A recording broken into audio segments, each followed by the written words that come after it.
River is a book that my wife Connie and I created to tell stories about what's happened along the Missouri River since Lewis and Clark first came this direction in 1804. And what we wanted to do was make a book that children, their parents and grandparents could read and understand that they were a part of a very long and big story.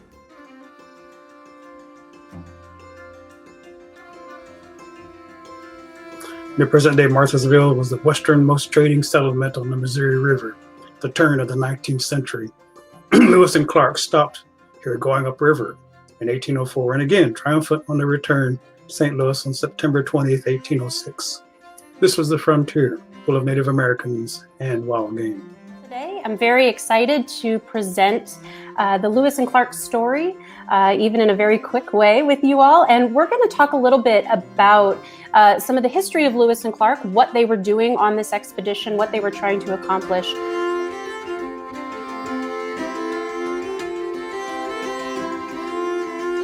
It was the time of year when he usually saw flocks of brightly colored Carolina parakeets, squawking and flitting from tree to tree.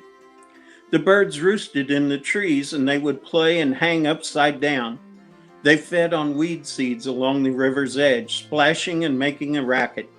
Their colors were bright green and orange, and they covered sycamores near the river. When we think about wildlife, we don't tend to think about North America. We tend to think about elephants, gorillas, lions in Africa, tigers in Asia, odd things in South America like capybaras and caiman and other things. And one thing we also tend to think about in the tropics are parrots. But parrots used to be found here in the United States.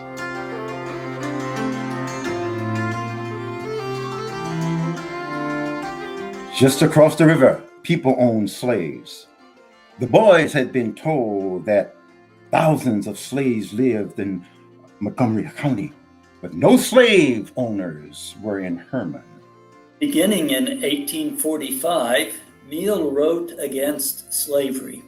He argued that slavery was against the high principles on which the United States was established in the Declaration of Independence and the preamble of the Constitution.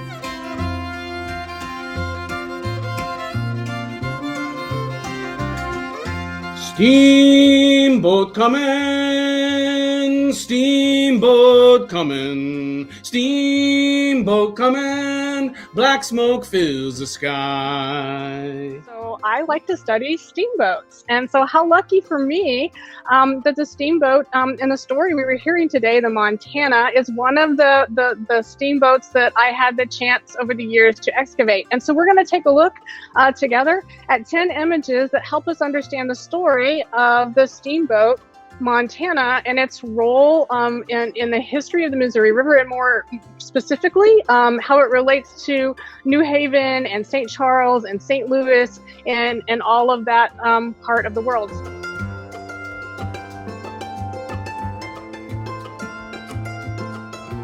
Last year's flood still had everyone talking. The river had carved new channels and roared through places along the river bottom where it had never been before. The Missouri River that ran through our state 100 years ago was very different from the river that we have today. When you sit on the banks now or float on its strong current, you can tap into that old ancient river and feel that same power. But we're going to spend a little time exploring some of the changes that we've made to the river since then.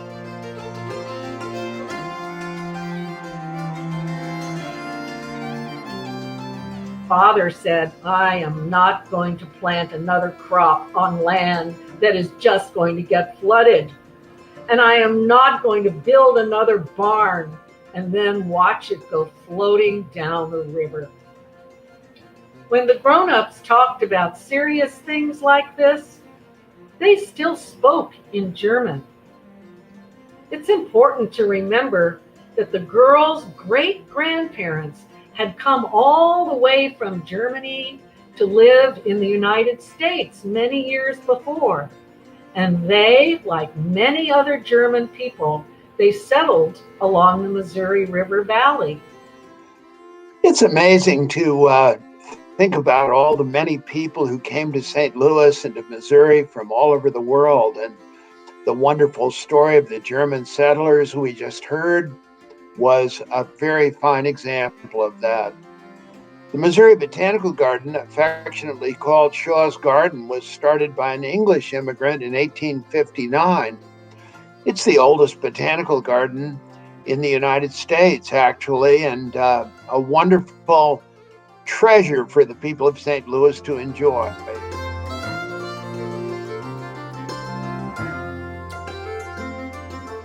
She was the luckiest girl in the world because her best friend lived with them. Yep, Grandma moved in last year and was just about the best thing imaginable because they did projects together. They read books and wrote letters to her pen pal. They watched Roy Rogers, Mickey Mouse on TV, and even better, she loved to fish. Grandma liked to say they were bluegill buddies. The bush area is surrounded. It's back in 1947 when it was purchased, it was huge. Who could imagine almost 7,000 acres of undisturbed land where you could have deer that were being reintroduced, you could have turkey that were coming back, all these animals that had kind of been scarce because of the Weldon Springs site and everything that they did. So you're seeing all these things come back. And when they got this area, they put in lakes. And like you heard in the story, we have over 30 lakes. There are 28 lakes, like in this picture, that you can fish at.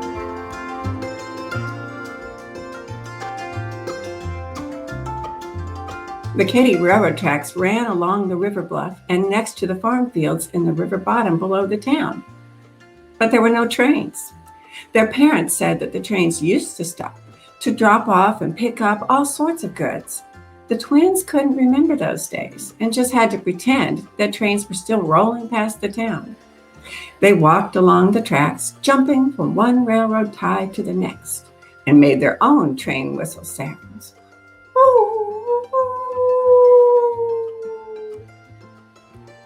The Katy Trail, now stretching 290 miles across Missouri, is the longest developed rail trail in the United States.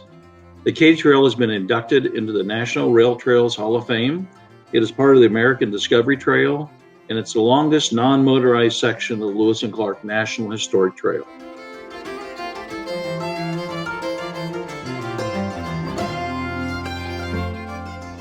And on one hike, far out on the trail near Marthasville, they found a special tree, a huge bur oak on the hill overlooking the river. Its branches were as big as trunks of most trees, and if all of the children had linked arms, they couldn't have reached all the way around it. Grandpa told them it was probably more than 200 years old. Welcome to the magical McBain Bur Oak. I first laid eyes on this grand tree back in 1980 when I was a Mizzou forestry student. I was told about this grand big tree down in the river bottoms of the Missouri River. And so I made my way there, even came back with my date that I ended up marrying 36 years ago. So this was an important tree to me, like it has been to a lot of other people.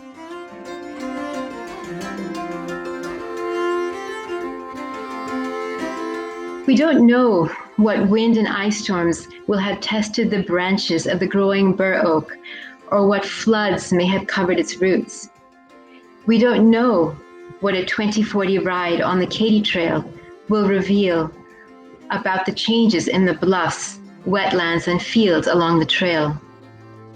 Will the land in the floodplain and on the bluff tops still be growing crops and trees, or will it be sprouting shopping centers and houses? You know, if we can show people, or show our people, our children, our families, and ourselves the value, and we can experience nature wherever that might be, something changes within us, and I think that's what's going to impact 2040, 2060, and beyond, and that's really going to be what secures conservation as a legacy that's important to Missouri, and something that I think people will really recognize as a significant and unique place for us to be living here right now. I hope that every family who sits down and reads this book, regardless of the age of the reader, takes away that we have a truly magical state, that we could maybe experience it just on the interstates and not have that experience, but if we really get out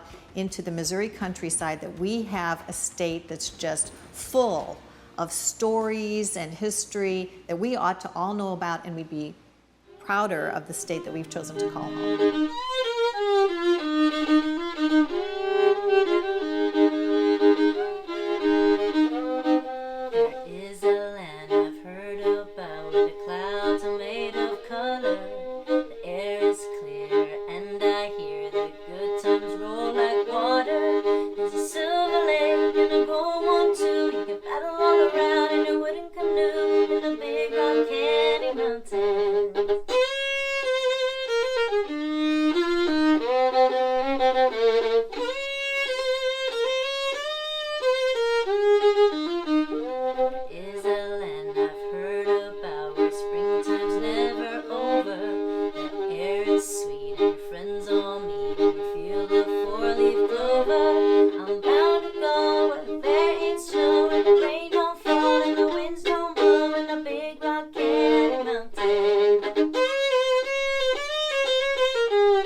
Oh, the buzzing of the bees and the peppermint trees and the soda water fountain.